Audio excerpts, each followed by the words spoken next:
दूंगा, नहीं। 4,000 रुपया जोखिम भत्ता दूंगा, नहीं दिया। मंत्री जी ने कहा था कि पक्की भर्ती करूंगा, नहीं की। सरकार ने 18,600 ग्रुप डी की भर्ती की और देश में एक सफाई कर्मचारी, एक सीवरमैन लगाया। बताइए, अगर कोई लगाया हो तो नहीं लगाया। हमने कहा मंत्री जी आप तारीख तय कर लो, कब मीटिंग करोगे। और हमने भी तय कर रखा है। क्या तय कर रखा है? खाली नहीं बैठेंगे।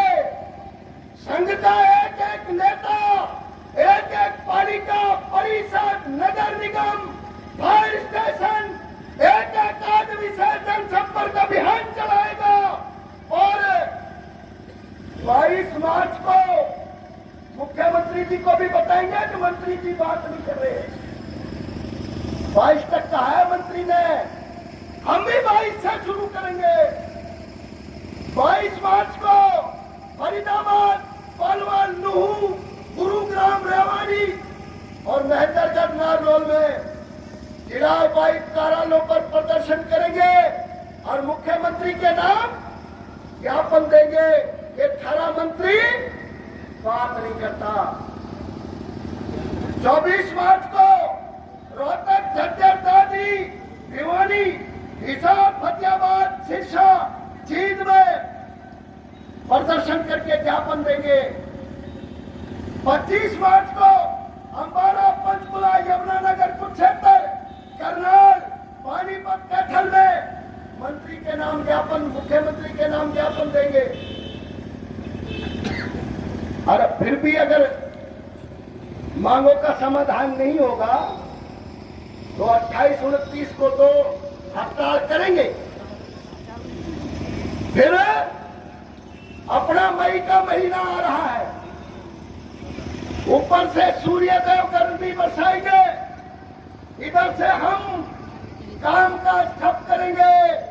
जो आज मंत्री जी शुद्ध वातावरण में सांस ले रहे हैं ना, इनका सांस लेना बंद कर देंगे, बड़ी हड़ताल करेंगे। बड़ी हड़ताल करेंगे, एक दिन की नहीं, 1 दिन की, 2 दिन की, बताओ कितने दिन की करें? 1 दिन की करें, 2 दिन की करें या हर बार की करें? हाथ खड़े करके बताओ, ऐसे नहीं। तो भाई हाथ खड़े रखो, फोटो खिंचवा लो। हर बार की लड़ाई लड़ने के लिए तैयार हो जाओ। वही मई का महीना होगा और नगर पालिका कर्मचारी संघ हरियाणा का आंदोलन होगा।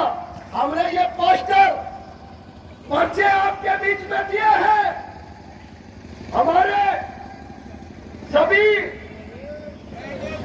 साथी एक एक कर्मचारी तक पर्चा, ये पोस्टर मंगा लो, सबको दे दो। ये पोस्टर ले कांगड़ा जी जो हमारे लोगों को धमकियां दे रहे ना, गुलशन साहब, कहीं ऐसा ना हो तेरा गुलस्ता उजड़ जाए। तेरी सारी चोरी डकैतियों की जानकारी है हमें, तेरी ऐसी पोल खोलेंगे तू याद रखेगा। इसलिए मैं ज्यादा बात न करते हुए आप सबसे अपील करूंगा कि साथी फील्ड में जाकर के जुट जाओ और आंदोलन की तैयारी करो। इकाई में, जिले में झंडे की व्यवस्था करो, क्योंकि जब लड़ाई के लिए जाएंगे तो फिर ये कोई तय नहीं है लड़ाई कितने दिन चलेगी। आप देख रहे हो आंगनबाड़ी की हड़ताल को, आशा वर्कर की हड़ताल को सरकार लंबा खींचने का काम कर रही है। इसलिए जब भी लड़ाई की तैयारी कर लो और सरकार से हर बार की लड़ाई लड़ेंगे। इसी बात के साथ आज की सभा का समापन किया जाता है। जय संजय, देश का धन्यवाद।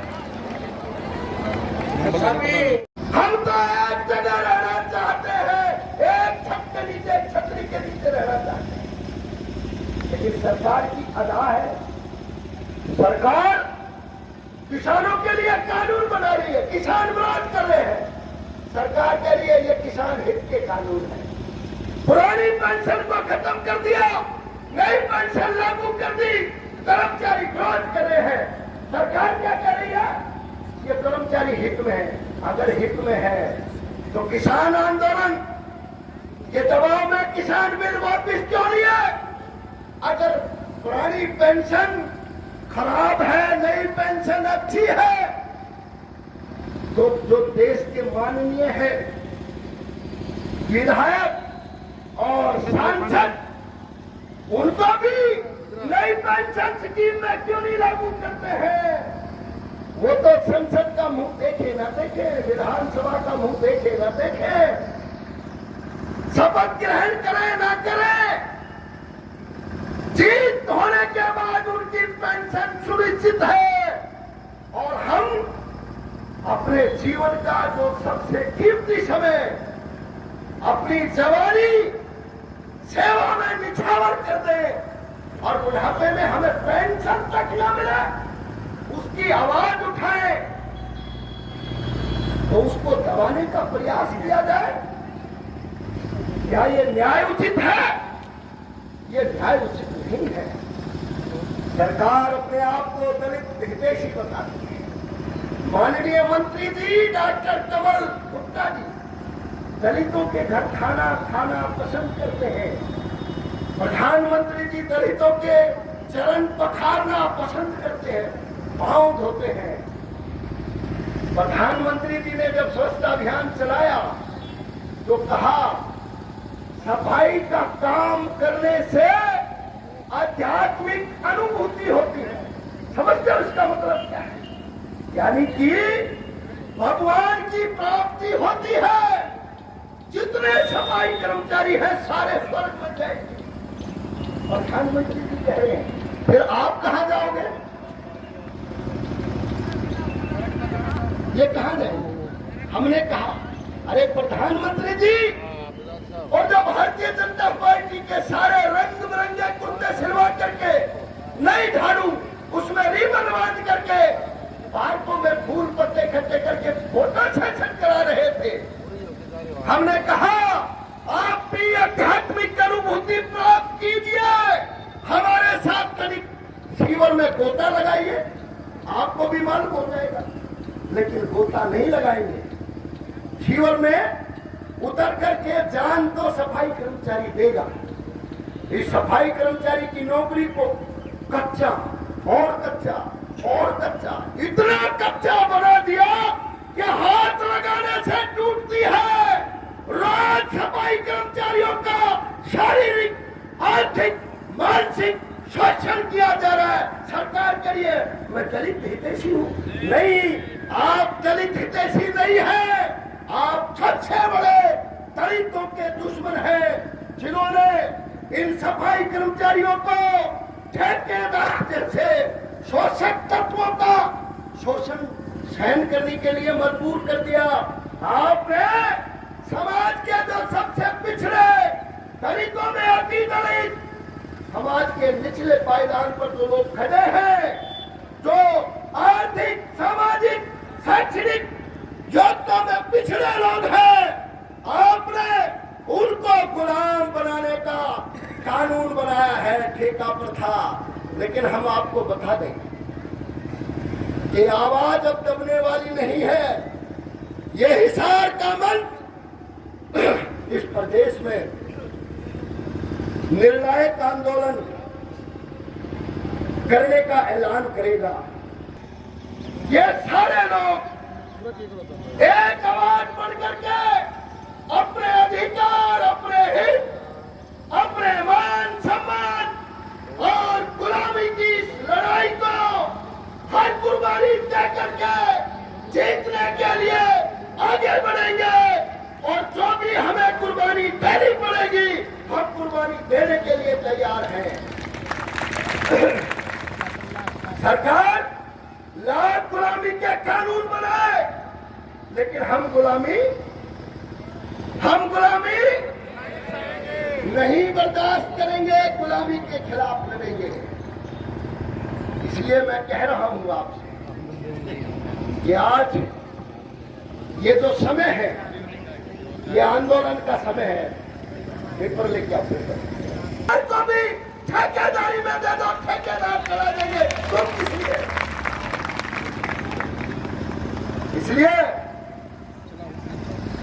मेरे भाई और बहनों, आपको यह तय करना पड़ेगा कि आपने कच्ची नौकरी करते मरना है कि पक्का होना है। बताओ ना एक बार बोल करके। मरियल आवाज में कोई पक्का नहीं करते। भूख लगे ना, भूख लगती है ना, और बालक रोए ना तो माता भी उसको खाना नहीं देती, ठीक है ना। और जब वो रोना पीटना शुरू करते हैं तभी ध्यान करती है, नहीं तो काम में लगी रहती है कि भाई इसको खाना देना।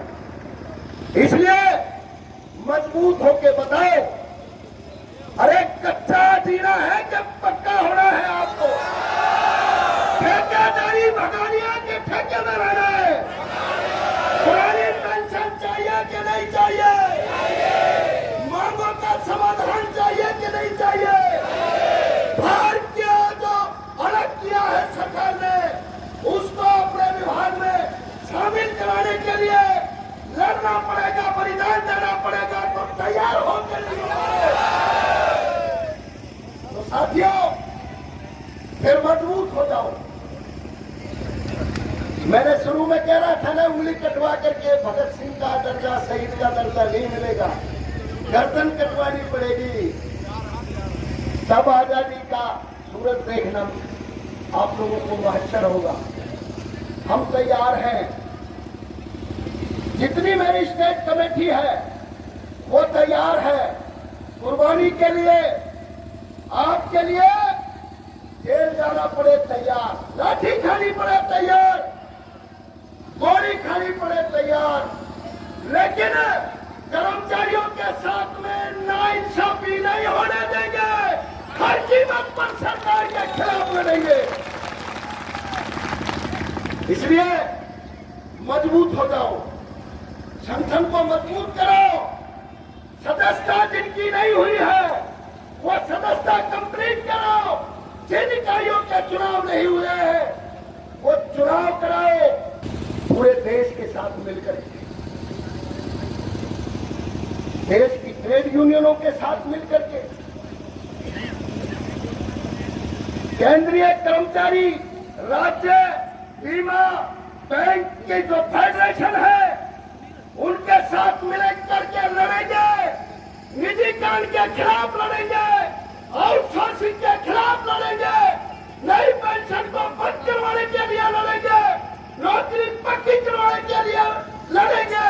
और जो महकमे हमारे बुजुर्गों ने खून पसीना बहा करके खड़े किए, उन महकमों को, सार्वजनिक क्षेत्र को बचाने के लिए, शहीदों की धरोहर को बचाने के लिए हम लड़ेंगे, मजबूती से लड़ेंगे। 28-29 मार्च की जो हड़ताल है उसमें नगर पालिका का बच्चा शामिल होना चाहिए। सर्व कर्मचारी संघ हरियाणा के साथ मिलकर के व्यापक हड़ताल करेंगे। अरे कर दोगे क्या नहीं कर दोगे? मैं बोलूंगा 28-29 मार्च को क्या होगा और आपने क्या बोलना है? बंद हो गया। 28-29 मार्च को क्या होगा? 28-29 मार्च को क्या होगा? केवल इतने से काम नहीं चलेगा। मंत्री जी से बात करके आए, मंत्री जी क्या कह रहे हैं? मुख्यमंत्री जी से, अधिकारियों से विचार विमर्श करूंगा। 22 मार्च तक सेशन चलता है, उसके बाद मीटिंग निर्धारित कराऊंगा। आपका व्हाट्सएप नंबर दो। मंत्री जी कह रहे थे, मैंने भी बहुत आंदोलन किया है, मैं आंदोलनकारियों का सम्मान करता हूं, लेकिन मंत्री साहब वो जो हमने बात कही वो भी बड़ी जोर की बात है। हमने कहा कि मंत्री साहब भूखे आदमी को निवाला चाहिए पेट भरने के लिए।